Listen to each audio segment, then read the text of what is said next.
Hello, everybody. Welcome to my mini-me podcast. My name is Santiago, as stated in the introduction, and I am going to be talking about a poem named Slop. It is written by Jesse Burton, and there's a lot of poems in the book, but the one I chose was Slop. Jesse, he is an apprentice at a plumbing company. He originally wanted to be an English major. Um, he wanted to be an English major, and he got his master's degree at Vanderbilt University.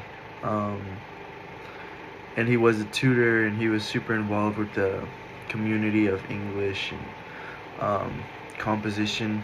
And yeah, so I chose the book by him, and I'm gonna be talking about it, how it made me feel, the senses, and things that just pertain to the story, that pertain to me and what I've learned in class. So I hope you guys are ready to hear about it, and make sure you buckle up, because we're gonna be talking for a good while. So yeah, just here we go. So let me start off by actually reading the poem so you guys can listen to it and understand what it is that's going on and what I'm talking about. So let me read the poem for you guys. And the poem is from Jesse Burton, so credits to him. So here we go. Looks good from my house is what we used to say. Good enough for government work is what we used to say. Blind man, love to see it, or sometimes just fuck it. Slop is what I've heard it called sometimes, the measure you're allowed to fall short of perfection in your work. We're not building violins is what we shouted at a guy who wouldn't use a board he'd cut a 16th short, to be honest. More than skill, it's knowing when to walk away. That separates a good tradesman from bad. You don't want to hire or work for a guy who will spend all day sweating a detail no one will ever see. But there's the other side, saying there's a tiny gap between a toilet flange and its drain pipe, and you let it slide. Then when the wax ring goes, a little water mixed with human shit will leak onto the floor with every flush. Slop. It is important stuff to learn. The only way to learn it is by looking at your boss. You have to trust the guy who's teaching you. Connor Finn, yes, absolutely. Tonio, yes. Shorty, pretty much. But Jacob, who I work for now, I just can't trust him when he says to leave a thing alone. I've never once seen him start over. If I ask him, is this good enough, he will say, yep, it's fine. Or sometimes, let me take a look. And then when I watch in horror, as he hammers something into place and leaves. Never buy a house built on a Friday, is something Jacob said on a Friday, as he walked away from a bad solder. The human race built on a Friday, that's what Genesis says. A book of the Bible that I love, staring as it does as... A book of the Bible that I love, staring as it does an expert working at a speed that may invite disaster. When we work that fast, I think, my God, I sure feel sorry for whoever buys that house. And I think of Jacob saying it was good. So I will be displaying a picture of the poem. I'll put it, somewhere up here. I'll leave it up there for a few seconds. Alright, cool. So, the poem format. So the poem, as you can tell, it's in stanzas of 3. Each stanza is almost like a mini story. If you really read into it, like every stanza is a story. Like, for example, when he said, the human race built on a Friday. That's what Genesis says. A book of the Bible that I love, staring as it does an expert working at speed. So, that's its own story. It's kind of, explaining Genesis, which, if you don't know what Genesis means or what it talks about in the Bible, it's basically It's basically like the creation of the world. So in that, chapter of the Bible, it talks about the creation of the world. So, and it kind of relates to plumbing or construction, which, people are building, houses and homes. So that's kind of like a mini story in there. So that's, what I mean by there's many stories inside the 3 stanzas. Another example of the story is we shouted at a guy who wouldn't use a board. He'd cut a 16th short. To be honest, more than skill. It's knowing when to walk away. So this all pertains to the story and the storyline of the story, but basically this is another mini story. So I mean, if you cut something, barely off and it's still gonna work, if you just throw that away, you're wasting material. So you don't want to hire or work with somebody who just wastes material, because that goes into the budget, and it trickles down on everything, and it's just wasting time. So you kind of have to learn. This talking again about like construction and plumbing, and so you just kind of learn that there's certain people you want to work with, and you kind of learn how to work with your mistakes, and that's kind of what. And then retaining back to there being little stories. That's kind of what slop means. You're allowed to, mess up a little bit in construction. Like, everything's gonna still be functional. Everything's gonna work and be used for, what its intent is to be used for. So, yeah, again, that's a little story. It's in those 3 stanzas, it's saying slop. It's describing what slop is. So slop is what I've heard it called sometimes: the measure you're allowed to fall short of perfection in your work. We're not building by a lens. So that's another story inside of, the story in the 3 stanzas, as it's, telling you what slop means, the definition, and how it pertains to them. And obviously in what I originally read, it's a story saying, you can't, or it's a story or like a lesson, depends how you take it, but it's describing, that it's okay to have imperfections when it comes to construction, because nothing is ever going to be perfect, but as long as it works, and obviously is safe, then everything will be okay. And then people tend to not learn that in the construction industry. Some people are very picky, and that's good to a certain extent. So I believe the story is written in like a free verse form. It feels very like informal, but just because of the wording and the way it's almost sounds like he's telling us his story. So I think, again, like I said, I think it's informal just because there's slang used. It sounds like he's talking directly to me or to the reader. So that's why I believe it is free verse, and he's kind of just going and saying he's kind of just going and saying what he's trying to get across, what point he's trying to get across throughout the story. So yes, I believe it's free verse. So yeah. So the setting of the story. So the setting of the story is kind of obvious, you can say. It's definitely at a job site, a construction site, whatever you want to call it. His specialty is plumbing. So, you can imagine he's probably building new homes, or if not, he's fixing plumbing. So it can either be, residential plumbing, or you can say commercial plumbing, which he might be working on city plumbing, or home plumbing. But based off the context clues in the story, you can kind of see that he's hinting at residential home plumbing, because in the story he does say never buy a house built on a Friday. So obviously you can kind of use those context clues to assume that he is building the house on a Friday, obviously, but at a home. So you can tell he's doing home plumbing, residential plumbing. But yeah, again, he's probably or he's working on plumbing or running plumbing throughout the house, or maybe plumbing before they pour in the concrete. So you can kind of imagine there. And adding on to the setting, so with construction, I've learned that so everyone works hard Monday through Thursday, and then Friday comes, just like of everybody. Friday comes and you tend to get a little lazy, or you want to leave early because get an early start to the weekend. Sorry, let me fix the camera. So construction workers tend to work really hard during the week, and then when Friday comes, construction workers realize, and the body knows it's Friday is a saying that a lot of construction workers say. The body knows it's Friday, so a lot of people will actually work early days on Fridays, or finish early on Fridays. So usually when I'm working, and I'm a superintendent myself, superintendent assistant. So usually my guys, they'll leave at around 5:30 ish, like 5 through 6. So I mean, you get, based off of what he's saying, it sounds like the story is also happening on a Friday.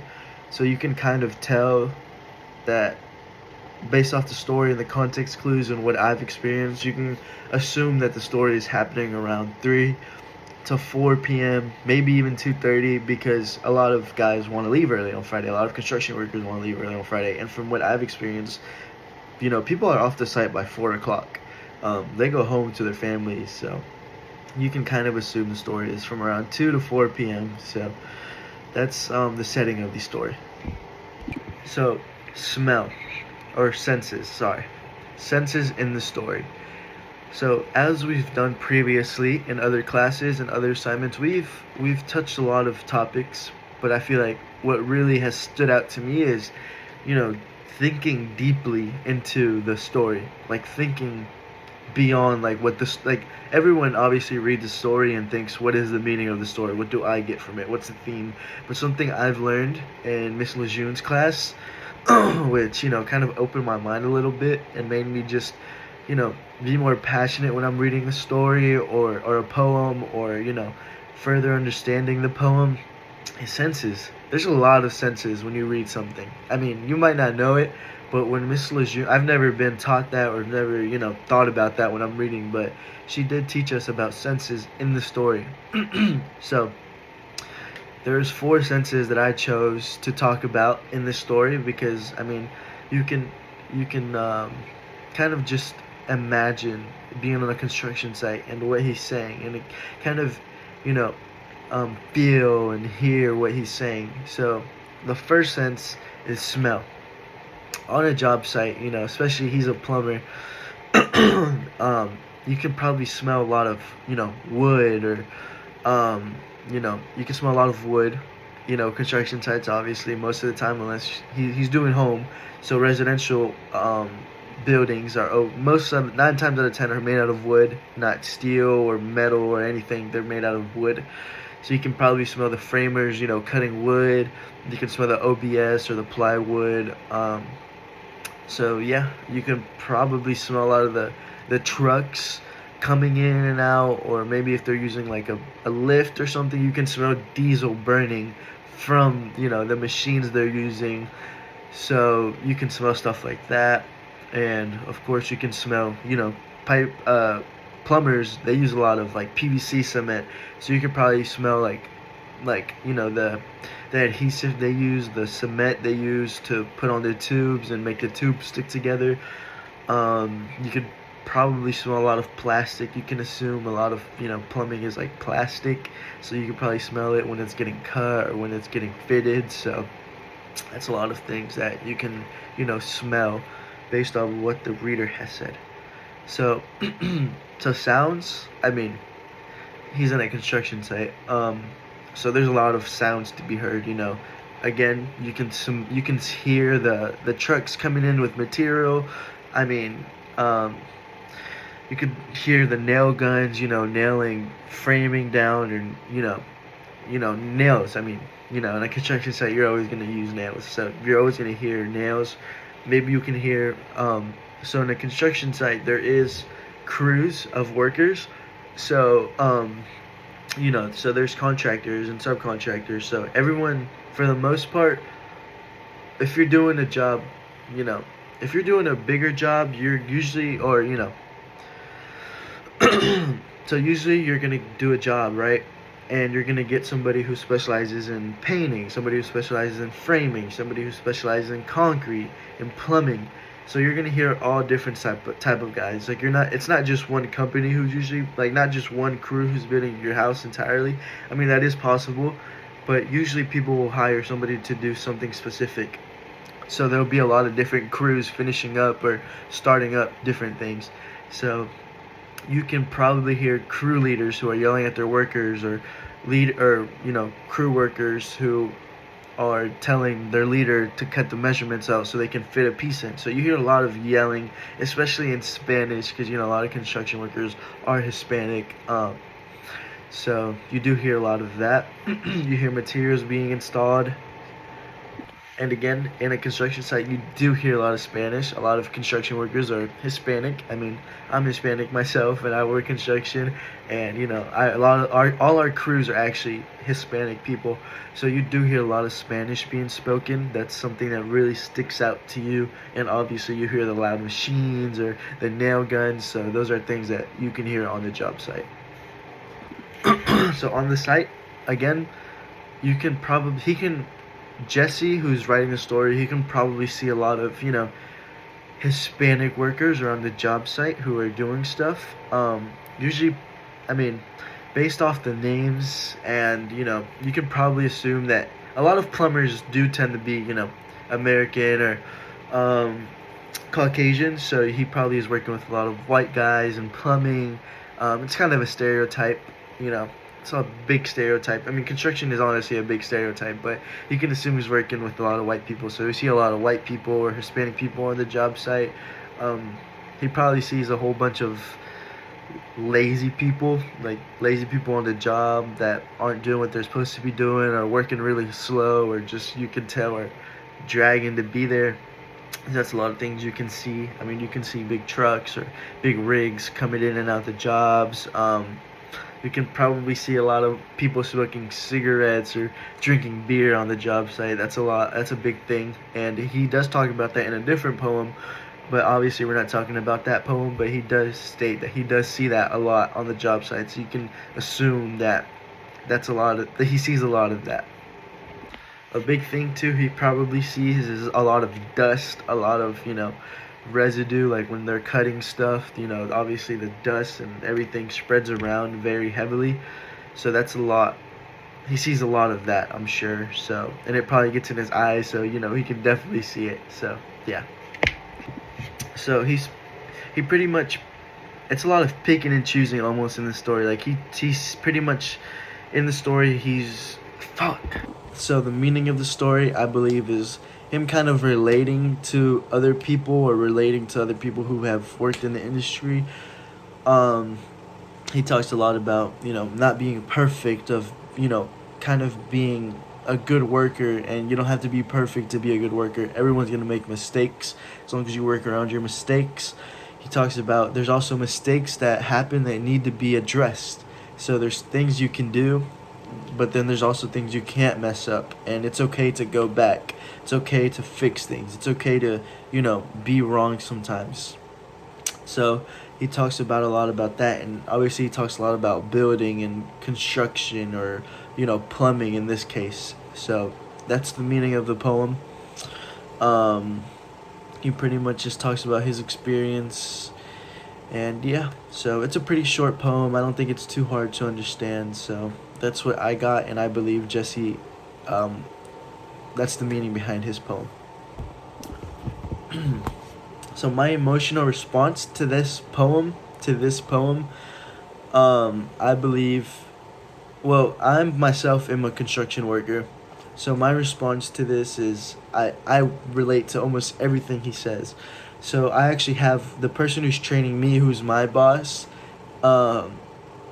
Technically he's my boss right now. He is not the best worker, to be honest with you. I am learning things that I know are incorrect.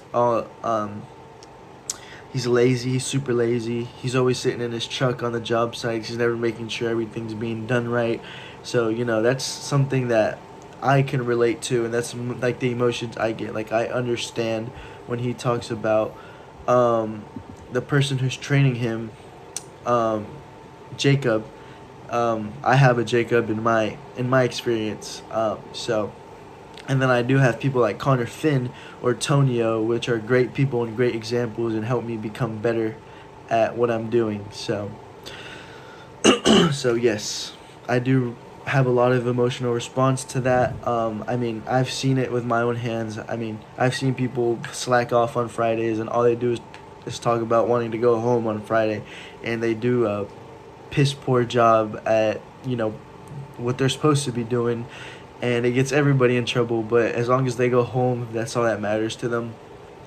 So there is a lot of emotional response to that, and I have learned over time that it's okay to mess up in construction. You just got to be honest, and sometimes it will slide, or sometimes you have to address them. So if it is a big mistake, they can go back and fix it. So that's my emotional response, because I get a lot of it, and I can relate to a lot of this story. So, yeah. So some of my favorite lines from the story are, like I stated, it's you have to trust the guy who's teaching you. So obviously, I trust the guy, my boss. I guess like my higher up, my boss. I trust him. I mean, I know he knows what he's talking about. He's been in the industry for a long time, so I trust him. Another one of my favorite lines was, "But Jacob, who I work for now, I just can't trust him when he says to leave a thing alone. I've never seen him once start over." So the person who's training me, he has never. I mean, he's super lazy. He does not start over. I mean, he's always just brushing things by. So to him, it doesn't matter. Not that it doesn't matter, but he's just there to get paid. He doesn't understand that he's building homes for people or building buildings for companies. So he just kind of slacks off.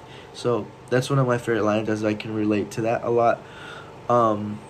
Another one of my favorite lines is, "Slop is what I've heard it called sometimes, the measure you're allowed to fall short of the perfection in your work." So that's a pretty cool line, because it's explaining what slop means, and I've always wondered, like, obviously, like, that's a when you're working construction, you do, like, you always know when something's messed up. But I mean, I've never put a word to it, but now that I know the word slop, I mean, you can put a word to when you kind of mess up, but you can still go on with the work. um